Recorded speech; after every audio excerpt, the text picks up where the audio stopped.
డబ్బు ఎలాంటి వారినైనా సరే మార్చేస్తుంది అంటే ఖచ్చితంగా నమ్మి తీరాల్సిందే. అస్సలు చిన్ని అంటే పడదు కదా సరళకి. అటువంటిది ఇప్పుడు కావేరి విషయంలో ఎక్స్‌గ్రేషియా 25,00,000 వస్తున్నాయని చెప్పినప్పటి నుంచి అమ్మ, బొమ్మ అంటూ మాట్లాడుతూ ఆ చెక్ ఇలా ఇయ్యమ్మ నేను తీసుకుపోయి బ్యాంక్‌లో ఏస్తాను అంటే సత్యం కానీ, అలాగే చిన్ని కానీ ఒప్పుకోరనమాట. కావేరి ఫోటో దగ్గర పెడతారు. ఇంక అప్పుడు కాస్త డిసప్పాయింట్ అవుతుందనమాట. అయితే ఇక చందు, చిన్ని ఇద్దరు కలిసి ఉషా దగ్గరికి వెళ్తారు. కరాటే క్లాసెస్ జాయిన్ అవుదాము. అలా అయినా సరే అమ్మతో ఉండొచ్చు. ఏదో ఒక క్షణంలో అమ్మ తను నేనే మీ అమ్మని అని బయటపడక తప్పదేమో. అందుకని తనకు దగ్గరే ఉంటే బయటపడుతుంది అన్నట్టు. కానీ కాళ్ళ ఏళ్ళ పడుతుంది. కానీ ఉష మాత్రం అస్సలు కనికరించదనమాట. తీసుకోవా ఇద్దరిని బయటికి గెంటేసి ఇంకొకసారి గాని కరాటే క్లాసులు, అమ్మ, బొమ్మ అంటే మాత్రం ఊరుకోనంటూ వార్నింగ్ ఇస్తుంది. అయితే చందు మాత్రం చిన్నికి చాలా సపోర్టివ్ అనమాట.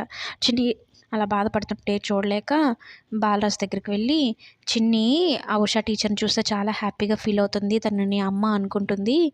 కానీ తనతో ఉంటే చాలా హ్యాపీగా ఉంటుంది మావయ్య. ఏదో ఒకటి చేసి ఆమెను ఒప్పించి కరాటే క్లాసెస్‌లో జాయిన్ అయ్యేలాగా చేయండి అంటే, సరే నేను చూస్తానన్నట్టు చెప్తాడనమాట. ఇక దాని గురించి ఆలోచిస్తూ ఉంటాడు. ఎలా జాయిన్ చేయించాలి అని. అయితే ఇంతలో ఈ లాయర్ హరిశ్చంద్ర వస్తాడనమాట. పూర్తిగా వేషం, భాష అంతా మార్చేసుకున్నాడు ఈ ఉష కోసం. ఒకప్పుడంటే కావేరిని నేను ప్రేమించాను. కానీ కావేరి నిన్ను ప్రేమించి నాకు దూరం అయిపోయింది. ఇప్పుడు దేవుడు నాకు పంపించిన వరం ఈ ఉష డెహ్రాడూన్ నుంచి నా కోసమే వచ్చింది. మా ప్రేమను నిలబెట్టవా? నా గురించి మంచిగా చెప్పి నేను మంచోడినే అనుకో. కానీ నా గురించి మంచిగా చెప్పి మా ప్రేమని నిలబెట్టు అంటే ఇప్ ఇ ఇప్పటికే నేను చిన్నికి దూరం అయినాను. అందులో చిన్ని ఆవిడని వాళ్ళ అమ్మ అని ఫీల్ అవుతుంది. నువ్వు ఇలాంటి వేషాలు వేసావని తెలిస్తే నీతో కూడా మాట్లాడదు. నన్ను దూరం పెట్టినట్టు నిన్ను కూడా దూరం పెడతారు.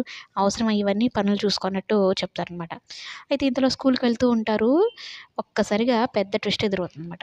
కావేరి అదే ఉషాని స్కూటీలో వస్తా ఉంటే ఈ నాగవల్లి చూసుకోకుండా వెనక్కి తిప్పడంలో కార్‌ని కొట్టేస్తుంది. అయితే మన ఉష ఊరుకుంటుందా? నాగవల్లిని కాస్త బొచ్చు పిల్లించేస్తుందనమాట. నేను ఎవ్వరికీ సారీ చెప్పనన్న నాగవల్లి మొత్తం తోలు ఊడిపోయేలాగా ఈ ఉష బుద్ధి చెప్తుంది. సచ్చినట్టు ఇక సారీ అయితే చెప్తుందనమాట. ఈ సీన్ అయితే అదిరిపోయింది. నాగవల్లి కళ్ళలో భయము, ఉష చూసి పిల్లిలాగా మార్చేస్తుందనమాట. ఇంకేముంది ఇక ఈ ఉష దెబ్బకి నాగవల్లి కాదు కదా ఎవ్వరైనా సరే భయపడాల్సిందే. దేవాతో సహా అందరూ భయపడాల్సిందే ఇంక.